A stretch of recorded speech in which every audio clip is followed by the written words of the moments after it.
She told me afterward that she had known from the first hour. Not that I was her fated mate. She did not know that yet, not in the way she knew other things, the way she could read the shallow breath of a man building a lie or the too careful stillness of one who had already decided. She knew something else, that Valdres Keep was sick, and that the sickness had a shape, and that she was the only one in the room who could see it. I did not know any of that when I first saw her. I knew only that my counsel had exhausted every other option, and that a woman with no wolf mark and no clan affiliation, and no rank that my court recognized had been brought 3 days' ride through the salt cedar forests to stand in my hall and be doubted by every man in it. I watched her cross the threshold. She did not look at the lords. She did not look at me. She looked at the room itself, the way a healer looks at a chest before she listens, measuring from the outside first. Her eyes moved along the gallery, the window slits, the placement of the chairs. Gray eyes, I noted. Very still. The kind of still that is not passivity but attention, the way a wolf goes quiet before it moves. She was plainly dressed. A gray wool traveling cloak, boots worn to the sole at the left heel, a leather satchel that she carried like it was the only thing she owned that mattered. No wolf mark on her wrist. No pack sigil on her cloak. The lords of Valdres, arrayed in their carved chairs along the hall's north wall, looked at her the way a well-fed wolf looks at something it doesn't intend to eat, with a boredom it allows itself because it is confident of its own size. My first advisor, Lord Thesson, leaned toward me. "She looks like a librarian," he said, quietly enough that only I could hear. I said nothing. She stopped at the center of the hall, at the place on the stone floor where the light from the high window came straight down, and she looked at me for the first time. I have been looked at by many people. It is the condition of ruling. You become a fixed point, and everyone around you decides what they want you to be from a distance. Supplicants see power. Enemies see an obstacle. My counsel sees a weight to be managed. My pack looks at the crown. Very few people look at the man. She looked at the man. Not for long. A moment, perhaps two. Then her gaze moved off me, and she set her satchel down on the stone floor, and she said, in a voice that was lower than I had expected, "Who would like to go first?" The conspiracy had been running for 8 months, before I knew it had a shape. I had known something was wrong for longer than that. The small wrongnesses, the intelligence that arrived a week too late, the border report that failed to mention the encampment a rival pack scouts had made in the eastern Salt Cedar Flats. The kind of wrongnesses that could each be explained individually, and that accumulated, if you were paying attention, into something that could not. I was paying attention. I am always paying attention. It is what I do instead of trusting anyone. 3 of my lords had been in the hall the night the eastern encampment report went wrong. Lord Fureth of the South Reaches, Lord Cannock, who held the river crossing at Mail, and Lord Thesson himself, my first advisor, my father's closest friend, the man who had served Valdres since before I was born. Any one of them could have been the source. Any 2 of them together could have done real damage. All 3 together could hollow out the keep's defensive intelligence in a season and leave us exposed by spring. I could not prove it. I could not read faces well enough, not the way I could read a battle map or a treaty's margins. I knew what men did. I was less certain always of why. My wolf knew danger but could not name a traitor by scent alone. I had heard of readers, women and sometimes men with no wolf form, unmarked by any pack, who moved through the world differently, who heard the frequencies that others produced without knowing, who could sense the physiological fingerprint of a sustained lie. The academic literature, such as it was, dismissed them as charlatans. 2 of my captains had encountered one in the field 7 years ago, and reported that she had named a spy inside their company within an hour of being introduced. The spy confessed before they reached the next encampment. My counsel thought I was desperate. They were not wrong, but I did not need them to be right about my reasons, only about the result. I sent a writer to the only name I had been given. Iriel, unmarked, no clan, last known to be working out of a library in the salt town of Mevrath, 3 days' ride. She arrived on a Tuesday. She stood in my hall. She said in that low and unhurried voice, "Who would like to go first?" Lord Cannick laughed. It was not a kind laugh. "First for what?" "For the reading," she said. She reached into her satchel and produced a small glass flask of water, set it on the floor beside her bag, and straightened up. "The king believes one or more of you is feeding information to a rival pack. I'm going to find out which. I'll need each of you to answer the same 3 questions. You may sit or stand, as you prefer. I'll start at whichever end of the room someone volunteers." The silence that followed was the particular silence of men who are confident they cannot be caught, and are nevertheless unsettled by the suggestion that they might be. "This is extraordinary," Thesson said. He did not say it to her, he said it to me. "It is efficient," I said. "Who goes first?" No one volunteered. She did not seem surprised. She began at the east end of the room, with my least senior lord, a young man named Perv who held a minor Eastern holding, and whose inclusion in this session was as much about watching the others' reactions as about any suspicion of him. Perv was 23 and had the face of someone who had never successfully hidden anything in his life. His tells were immediate and structural, his breath changing before he had finished deciding whether to lie, his left hand closing at the thumb. She did not touch him. She stood a precise arm's length away and asked him 3 questions. Whether he had been present at the hall on the night of the Eastern encampment briefing. Whether he had communicated with anyone outside the keep about the contents of that briefing. Whether he knew of anyone who had. He answered no, no, and no. His body said, "No, no, and I have a suspicion I am too frightened to name." She said to him, quietly enough that only the lords near him could hear, "You're clean, but you know something you haven't said. You don't have to say it now. If you want to, you know where to find the king." Perv went a color I had not seen on a man's face before, and nodded, and said nothing. She moved to the next lord. I watched her work for 3 hours. It was not what I had expected. I had expected theater, the performance of insight, the dramatic naming of guilt. She produced nothing of the kind. She was methodical. She asked the same 3 questions in the same order to every man in the room, adjusted her distance slightly for each one, and listened in a way that was total and somehow impersonal, as if she were not judging them but simply receiving what they transmitted. She made no notes. She drank from the glass flask occasionally. She did not look at me.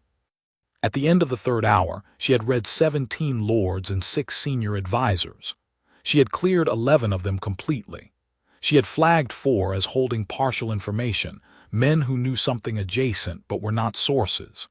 She had gone carefully past Lord Cannick and Lord Furth and Thesson himself, reading them at the end, and had said nothing yet about any of the 3.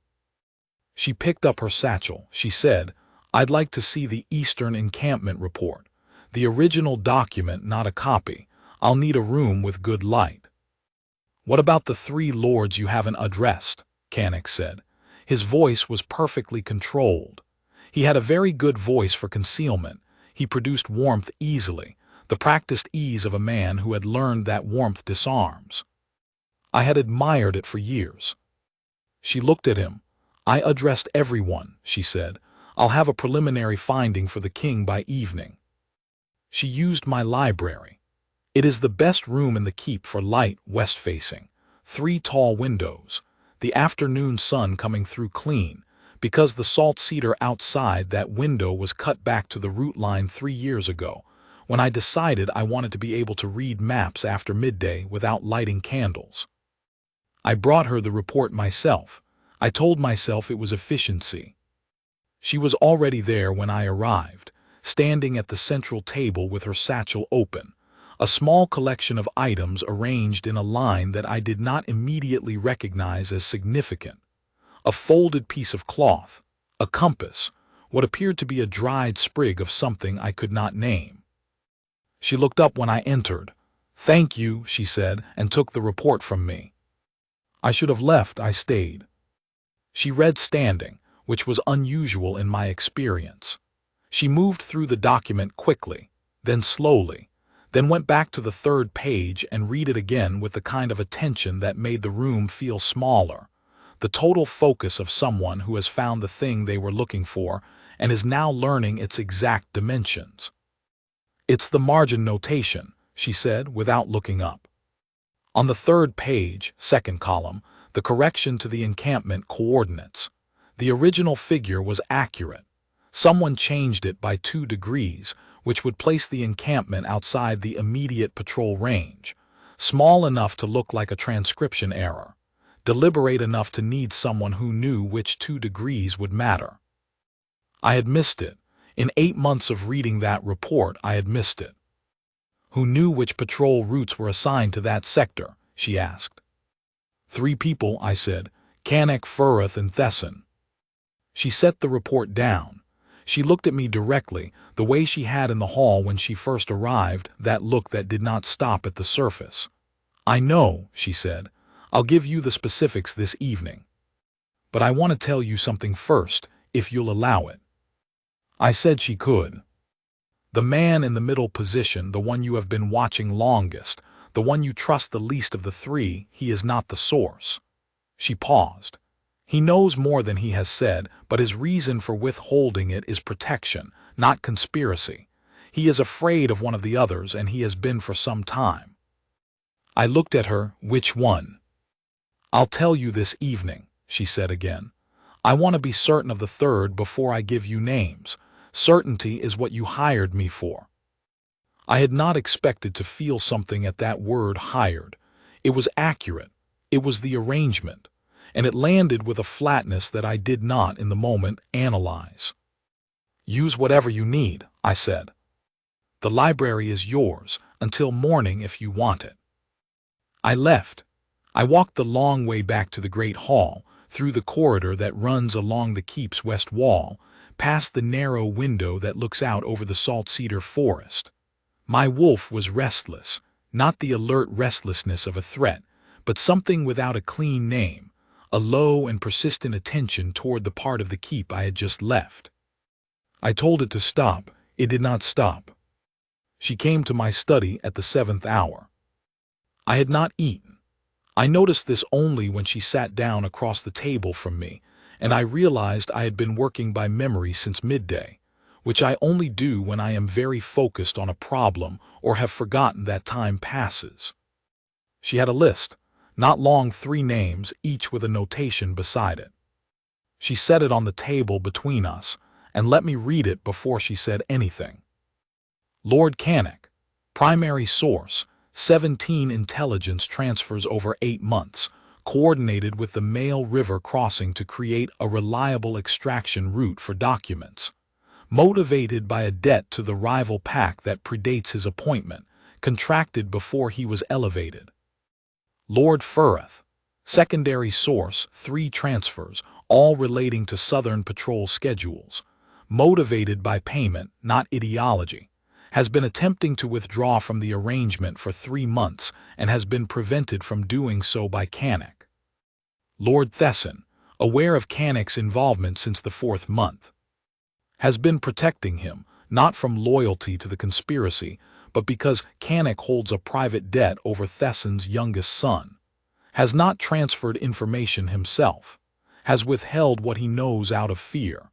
Is not a traitor but has behaved as one through inaction." I read it 3 times. Then I looked at her. She was sitting with her hands folded on the table in the particular way she had, not folded for comfort but organized, her 2 hands a closed shape she seemed to use for thinking. "Thesson," I said. "He is not guilty of treason," she said. "He is guilty of being afraid and of making the wrong choice about that fear. Those are different things, and I imagine you already know the difference, but I wanted to say it plainly." I sat with that for a moment. My father's closest friend, 31 years of service to Valdres, a man I had argued with, trusted with, been frustrated by, relied on so consistently that I had stopped noticing I was doing it, the way you stop noticing the weight of a familiar coat. "Will you come to the hall tomorrow?" I asked, "when I present this?" She looked at me steadily. "That's not my function," she said. "My function was to give you the names. What you do with them is yours." "I'm not asking you to do anything with them," I said. "I'm asking if you will be in the room." A pause. Something shifted in her expression, not much, the kind of shift I would have missed 2 days ago and did not miss now. Why? I did not have an answer that was both accurate and something I was prepared to say out loud. The honest answer was that I had spent 3 hours watching her work, and something about her total absence of theater, her bare and functional precision, her willingness to name hard truths without softening them and without enjoying the naming, had produced in me the rare sensation of wanting to be in the same room with a particular person for a reason I could not reduce to usefulness. "Because what happens in that room tomorrow will have been made possible by you," I said. "And because the men in that room dismissed you when you walked in, and I want them to understand what they dismissed." She considered this for a long moment. "I'll be there," she said. She gathered her list, both copies, leaving me neither, which I had not expected and which made me, for the first time in the conversation, almost smile. "I want those in the morning," I said. "I know," she said. "I'll have them for you." She left. My wolf watched her go with the closest thing to attention it had shown toward anything in years. The confrontation in the hall the following morning was not what my lords had been expecting. I had not announced the purpose of the session. I had called it a standard morning council, which meant every lord and senior advisor was present, which meant Cannock and Furth and Thesson were in their usual chairs, arranged in their usual careful poses, Cannock projecting the ease that had made him useful to his conspirators, Furth at the far end of the table looking at his own hands, Thesson in the chair to my left with the particular weight he had been carrying for 4 months now, heavier every time I saw him, and dismissed the heaviness as age. Irel was standing at the east wall, near the window, in the same gray cloak she had worn when she arrived.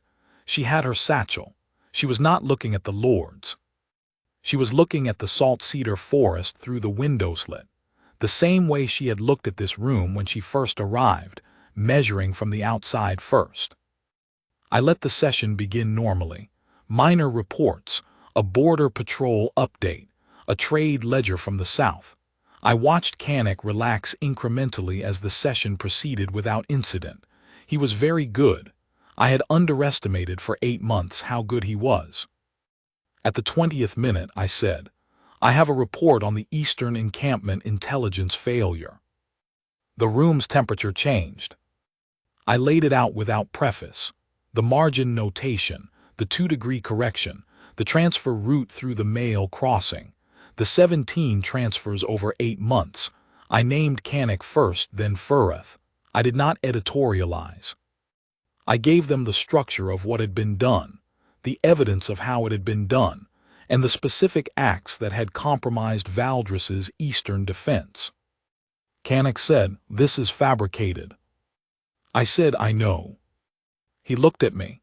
"These are the conclusions of a woman you hired from a Salt Town library who has been in this keep for 3 days. She is not a wolf. She has no rank. She has no standing in this court or in any. She has given me the names of every lie in this room," I said, "and the one man who withheld truth not from treason but from fear. She has given me the original margin notation in your handwriting, which my librarian will confirm before the sun moves. She has given me 3 years of a transaction record between you and the Gravest pack that your own seal keeper will recognize." I paused. "She has given me everything I needed. You gave her the rest." The silence in the room was complete. Cannock's composure lasted another moment. Then it stopped. Not dramatically, the opposite of dramatically.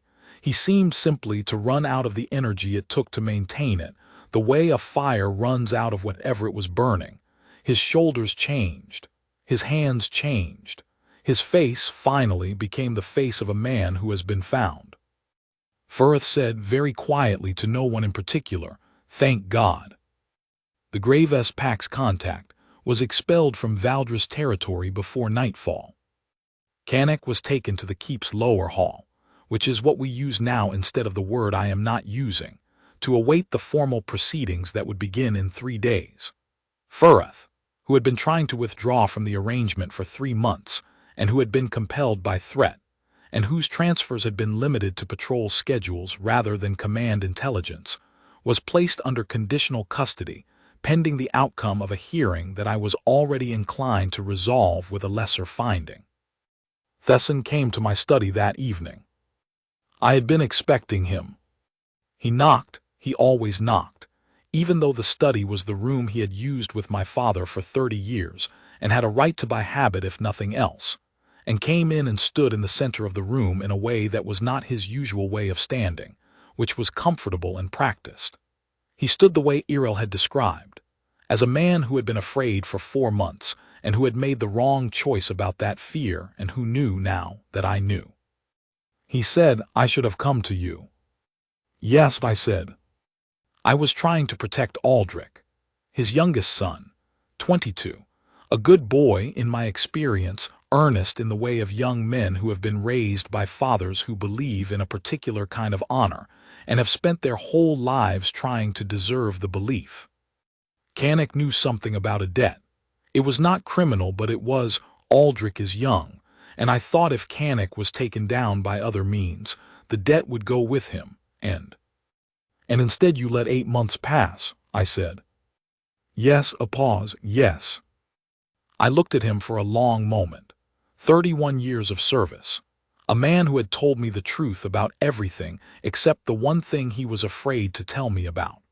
A man who had failed, and whose failure had cost something real, and who was standing in my study at the end of a long day carrying the exact weight of that. Aldrich's debt, I said, what does it amount to? He told me. It was smaller than I had expected. Not trivial, but not the kind of thing that should have bent a man of his experience and his years. Fear does that. Even in men who know better, fear finds the small thing and makes it feel like the only thing. I'll handle the debt, I said, through channels that won't require Aldrich to know I handled it. He won't know. Thesson looked at me. Something moved through his face that was not quite the thing I had expected, not relief, or not only relief, something older and less comfortable. You should remove me, he said. From the council, I withheld material information from my king. Whatever my reasons, that is what I did. I know what you did, I said. I also know what 31 years is. And I know what the woman who read this room told me about the difference between a traitor and a man who made the wrong choice about fear. I paused. I'm not removing you.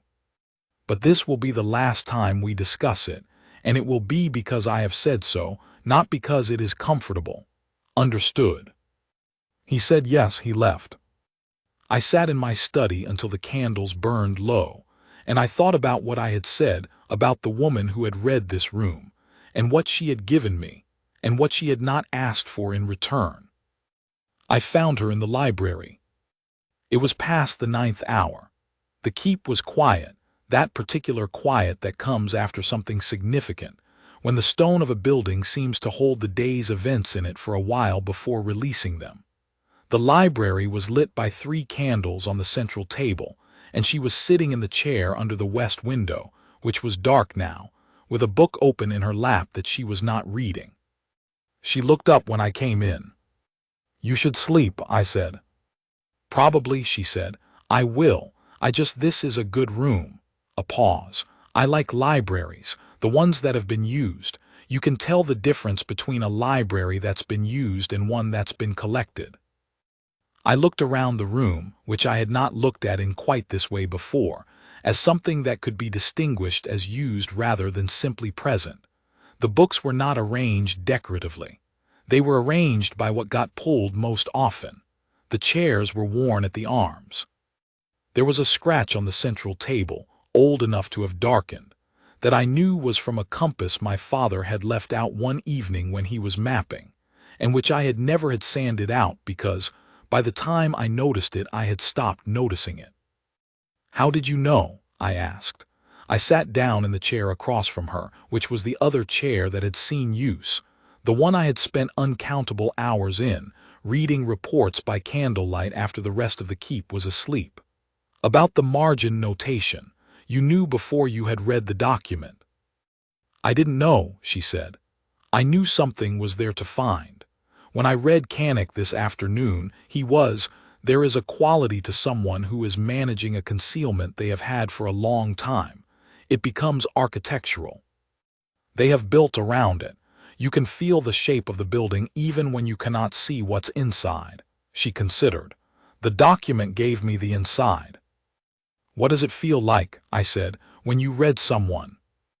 She was quiet for a moment, not reluctant, but considering how to answer accurately, which I already recognized as her way of approaching every question.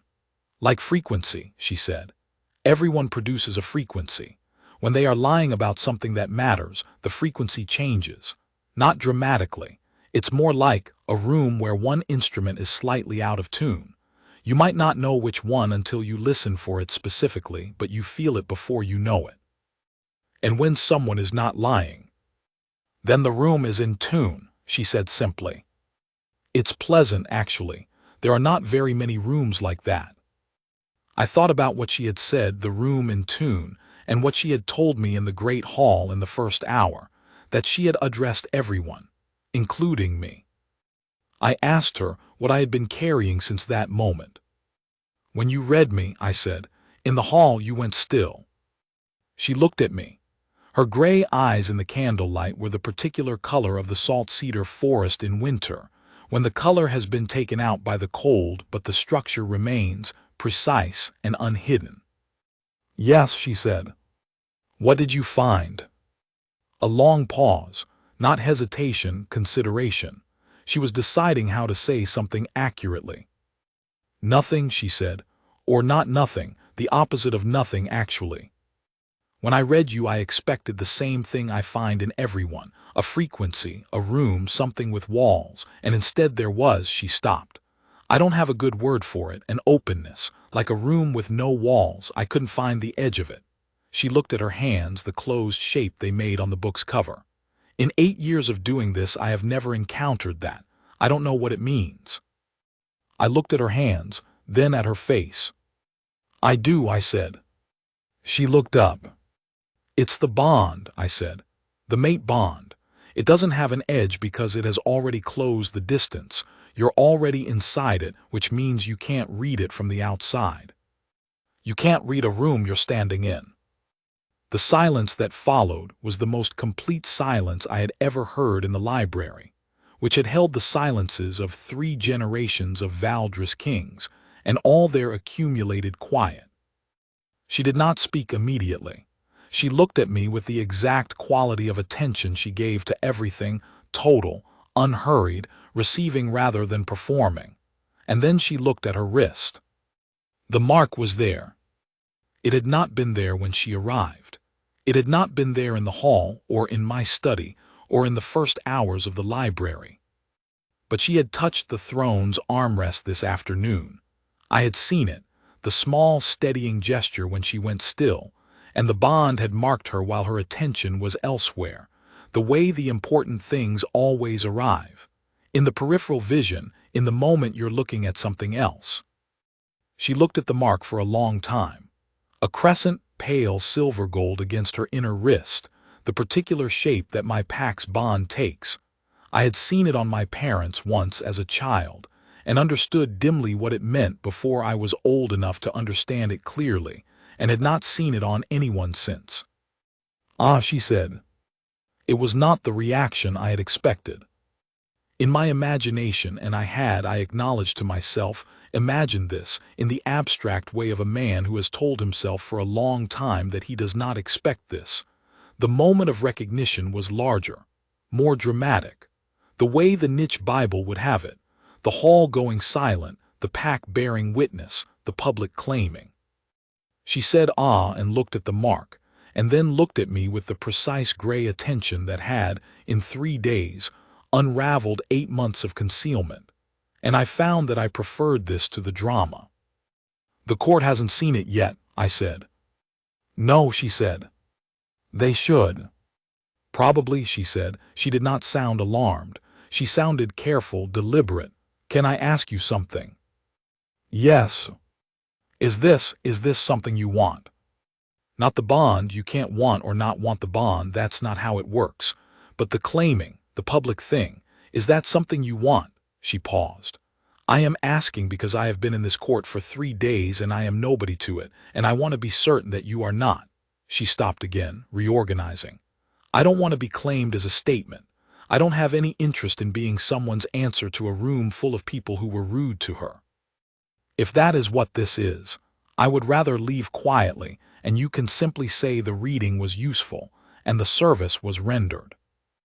I looked at her for a long moment. I have been trying to manage this keep alone for 9 years, I said. I had a council full of men and an empty study and a wolf that had gone quiet from disuse. In 3 days you have given me the only room in this keep that I trust completely, and you have told me 3 hard truths without asking for anything in return. And when you went still in my hall, the only thing I thought was, there she is. Not the bond, not the mark, you. I paused. The bond agrees with me, which is convenient, but you asked me what I want. That is what I want. She looked at me for a long time.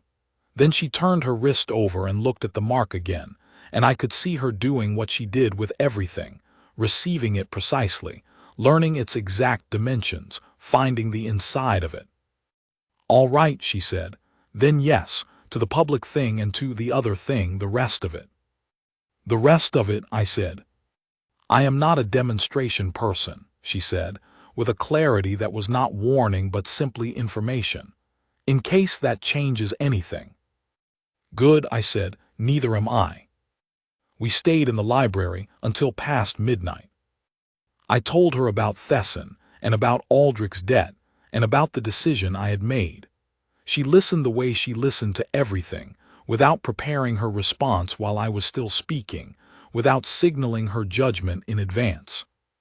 When I was finished, she said that she thought I had made the right call about Thesson, and that the distinction between a traitor and a man who made the wrong choice about fear was one she had observed in a great many rooms over a great many years, and that most kings she had encountered were not comfortable holding that distinction, which was why most of the rooms she had worked in were not particularly well managed.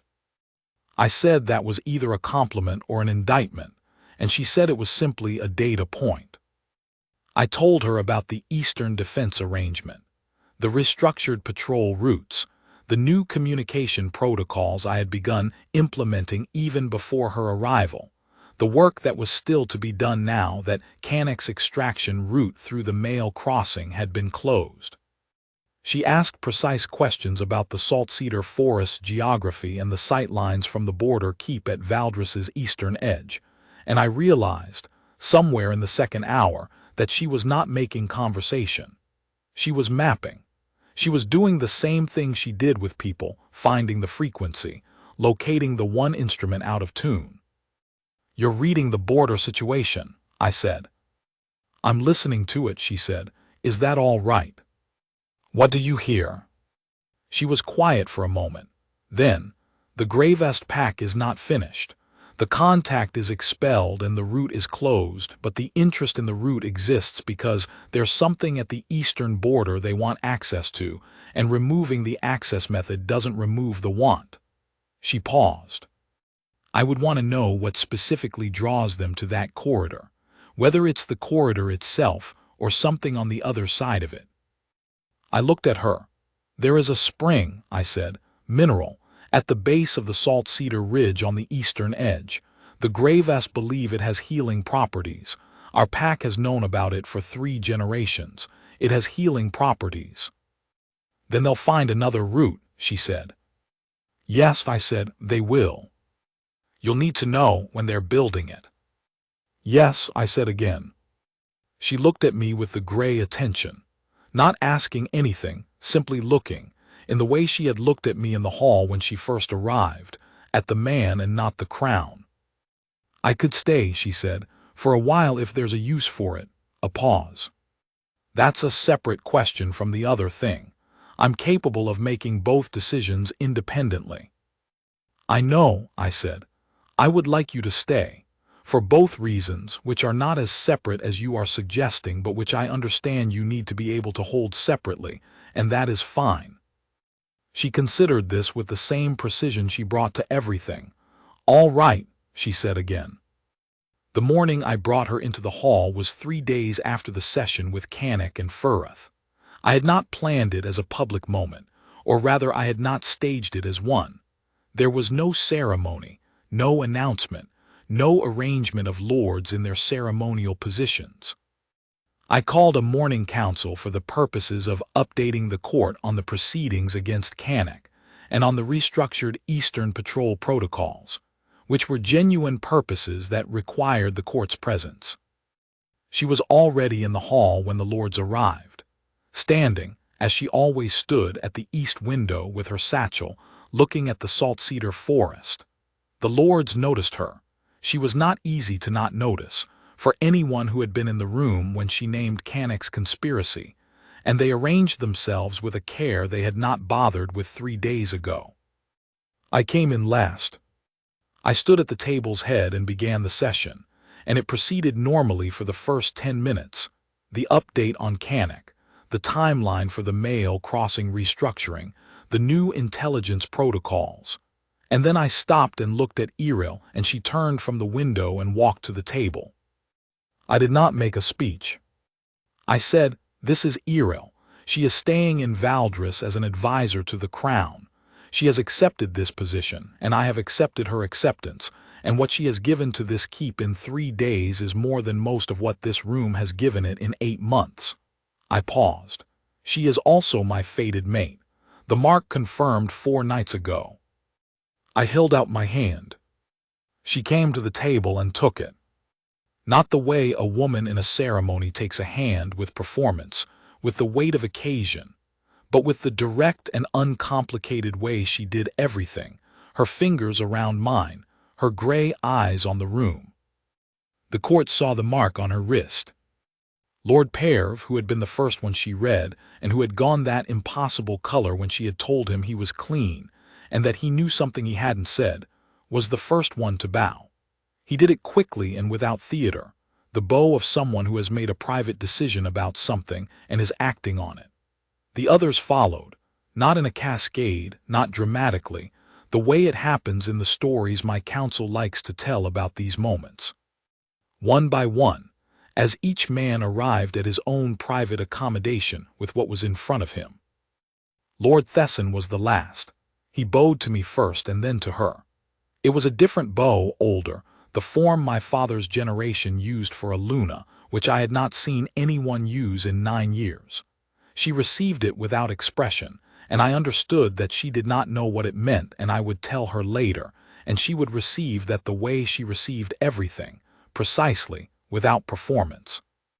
One lord who had been on the peripheral list, partial information, adjacent but not source, said, quietly from the end of the table, "She's not even from a pack." Earl looked at him. She said, in the same low and unhurried voice she had used on the first day when she asked who would like to go first, "I know." She did not say anything else. She did not need to. The lord looked at the mark on her wrist, and then at me, and then he bowed with everyone else, slower and without grace and correctly. There are things I know about her now that I did not know in the library, on the night she said yes to staying. I know that she reads the keep the way she reads people, always listening for the instrument that is slightly out of tune, the frequency that does not match its source. I know that she is the only person I have ever met who can be in a room without adjusting herself to the room, who arrives in every space as the same person, and that this produces in the people around her a peculiar anxiety, and then, over time, a peculiar relief. I know that she works best in the library, in the chair under the west window, with good light, and that she will occasionally fall asleep in that chair in the late afternoon, and that this is the only time she looks like the rest of the world's idea of herself. Still, quiet, her hands in the closed shape on her lap. I know that she does not like ceremony, and that she performs it precisely when it is required, and stops the moment it is not, and that this is an enormous gift in a court that has learned to confuse ceremony with substance. I know that she read the Salt Cedar Ridge situation accurately. The Gravest pack found a new route, a forest trail 3 miles north of the original crossing, within 6 weeks of Cannock's removal. She caught it. Not through any wolf gift, she has no wolf form, but through the same method she brings to everything.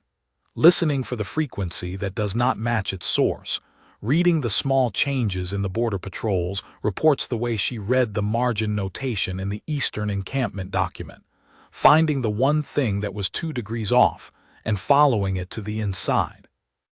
I know that my wolf, which had gone quiet from disuse and which I had understood as a natural consequence of a long kingship without a mate, is not quiet anymore. It is not loudly anything. It does not need to be. It simply pays attention, the way she pays attention, the way I have learned to pay attention watching her do it. I know that the lords of Valdres have stopped calling her the Salt Town Librarian. I know Lord Perv, who was 23 and had the face of someone who had never hidden anything in his life, came to her study 3 months after that morning in the hall and told her the thing he had known and hadn't said, the name of the man who had originally connected Cannock to the Gravest pack, a name that closed a question I had not been able to fully close. I know she thanked him without ceremony and sent the information directly to me without keeping any of it for herself, and that Perv left looking like a man who had set something down that he had carried for a long time. I know that she asked me, once, whether it bothered me that she could not read me the way she reads everyone else, whether I found it strange or lonely from the other direction, to be the only room she could not hear clearly. I told her the truth, that I found it the best proof I had ever encountered of the bond's reality, that a woman who could hear every frequency in a room went quiet in the presence of mine meant that the silence was not absence but arrival, that she was already inside it, and that I had no interest in a room she could see from the outside. She considered this for a long moment in her way, with her hands folded in the closed shape. "That is a very precise way to feel about something," she said. "I learned it from you," I said. She looked at me with the gray attention that had, in the first hour, measured this room from the outside and found what was hidden in it. And then she did something she does rarely and which, for that reason, is worth more than anything she could perform. She smiled, not the smile of performance or of social ease, the particular, unhurried smile of someone who has received exactly what they said and found it to be what it claimed. The bond does not announce itself loudly in my chest. It never has, not from the first night when the mark appeared and she looked at it and said ah with the precision of a woman who finds the inside of every room she enters. It is simply present, a frequency, a room without walls, the one truth in a keep full of men who were very good at managing appearances. She found it the day she arrived, when she went still at the end of the hall and could not find the edge of it. She found it before I named it. She has never stopped finding it. That is, I have come to understand what it means to have a fated mate who reads truth for a living. There is nothing to manage. There is only the room and the frequency and the particular silence that means you are standing inside something real. She already knew. She always already knew. I was simply the last room she found herself unable to leave.